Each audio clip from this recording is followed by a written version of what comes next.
কৃষক বন্ধু প্রকল্পে কারা কারা টাকা পাবে না সে বিষয়ে কিন্তু যে ঘোষণাটা চলে এসেছে দেখুন।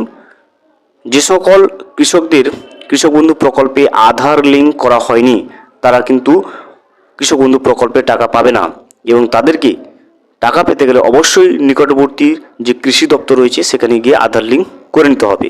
আধার লিঙ্ক করার জন্য কী কী সঙ্গে নিয়ে আসতে হবে দেখুন। আধার কার্ডের জেরক্স নিয়ে যেতে হবে এবং ভোটার কার্ডের জেরক্স আপনাকে নিয়ে যেতে হবে। এছাড়া ব্যাংকের পাসবই, অর্থাৎ যে অ্যাকাউন্টে কৃষক বন্ধু প্রকল্পের টাকা আসে সেই ব্যাংকের পাসবইয়ের জেরক্স নিয়ে আপনাকে আপনার স্থানীয় কৃষি দপ্তরে গিয়ে কিন্তু আধার লিঙ্ক করে আসতে হবে। মনে রাখবেন, আধার লিঙ্ক না হলে পরবর্তী কিস্তির টাকা আপনার ব্যাংকে জমা হবে না। কৃষক বন্ধু প্রকল্পের আধার লিঙ্ক রয়েছে কিনা সেটা আপনি কিভাবে চেক করবেন দেখুন। কৃষক বন্ধু প্রকল্পে আপনার আধার লিঙ্ক রয়েছে কিনা সেটা চেক করার জন্য প্রথমে আপনাকে অফিসিয়াল ওয়েবসাইটে চলে যেতে হবে। তারপর সেখান থেকে নথিভুক্ত কৃষকের তথ্যে ক্লিক করতে হবে এবং পরবর্তী পেজে আমরা আবার কিন্তু ভোটার কার্ড নাম্বার বসিয়ে বা আপনার মোবাইল নাম্বার বসিয়ে সার্চ করলে আপনার স্ট্যাটাসে চলে আসবে যে আপনার আধার লিঙ্ক রয়েছে কিনা। আমরা কিন্তু প্র্যাকটিক্যালি কৃষক বন্ধু প্রকল্পের অফিসিয়াল ওয়েবসাইটে গিয়ে এবারে চেক করে নেব যে আপনি কিভাবে দেখে নেবেন অনলাইনে যে আপনার কৃষক বন্ধু প্রকল্পে আধার লিঙ্ক রয়েছে কিনা। কৃষক বন্ধু প্রকল্পে আপনার আধার লিঙ্ক রয়েছে কিনা সেটা আপনি যদি চেক করতে চান নিজেই অনলাইনে, সেক্ষেত্রে কৃষক বন্ধু প্রকল্পের যে অফিসিয়াল ওয়েবসাইট রয়েছে এখানে লিঙ্কটা দেখুন, কৃষকবন্ধু.gov.in। আমি লিঙ্কটা ডিসক্রিপশন বক্সে দিয়ে রাখবো, সেখান থেকে ক্লিক করে আপনি এই ওয়েবসাইটে চলে আসবেন। এখানে আসার পরে নিচের দিকে স্ক্রল করবেন। স্ক্রল করলে আপনি দেখবেন নথিভুক্ত কৃষকের তথ্য আপনি পেয়ে যাবেন। এখানে নথিভুক্ত কৃষকের তথ্যের উপর আপনি ক্লিক করবেন। নথিভুক্ত কৃষকের উপরে তথ্যের উপরে ক্লিক করলে আপনার সামনে এইভাবে ইন্টারফেস চলে আসবে। প্রথমে আপনাকে অপশন দেওয়া হবে সিলেক্ট অপশন, এবং তার মাঝে সিলেক্ট অপশন পেয়ে যাবেন।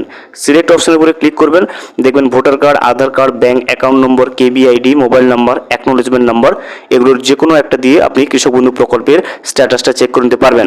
যেহেতু আমরা আধার লিঙ্ক রয়েছে কিনা সেটা জানার জন্য আমরা চেক করছি, সেক্ষেত্রে আমরা কিন্তু দিয়ে দেবো ভোটার কার্ড নম্বর, এবং এর নিচে যে আইডি নম্বর এখানে দেখুন রয়েছে, এখানে ভোটার কার্ড নম্বরটা বসিয়ে আপনি কি করবেন, আই এম নট এ রোবটের উপরে ক্লিক করবেন। তারপরে কিন্তু সার্চ যে অপশনটা পেয়ে যাবেন সেই সার্চ অপশনের উপরে ক্লিক করবেন। ভোটার কার্ড নাম্বার এবং আই এম নট এ রোবটের উপরে ক্লিক করার পরে যখনই আপনি সার্চ অপশনের উপরে ক্লিক করবেন আপনার সামনে ওই কৃষকের সমস্ত তথ্য কিন্তু স্ক্রিনে শো করবে। এবার এখান থেকে আপনি দেখে নিতে পারবেন, দেখুন এখানে আধার নম্বর যে ঘরটা রয়েছে, এখানে এই আধার নম্বর ঘরের নিচে যদি আপনার আধার কার্ড নম্বর বসানো থাকে সেক্ষেত্রে আপনি বুঝবেন যে আপনার কৃষক বন্ধু প্রকল্পে আধার লিঙ্ক রয়েছে।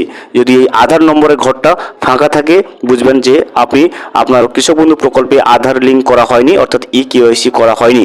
সেক্ষেত্রে আপনাকে পূর্বে যে বলা ডকুমেন্টসগুলো সেগুলো নিয়ে আপনার স্থানীয় কৃষি অফিসে গিয়ে আপনাকে আধার লিঙ্ক করে নিতে হবে যদি আপনি কৃষক বন্ধু প্রকল্পে টাকা পেতে চান। যদি এখানে আধার লিঙ্ক না থাকে সেক্ষেত্রে কিন্তু আপনি কৃষক বন্ধু প্রকল্পে টাকা পাচ্ছেন না। ভিডিওটি সম্পূর্ণভাবে দেখার জন্য অসংখ্য ধন্যবাদ। এখনও পর্যন্ত যদি চ্যানেলে নতুন হয়ে থাকেন এবং সাবস্ক্রাইব না করে থাকেন অনুগ্রহ করে চ্যানেলটা সাবস্ক্রাইব করে পাশে থাকবেন।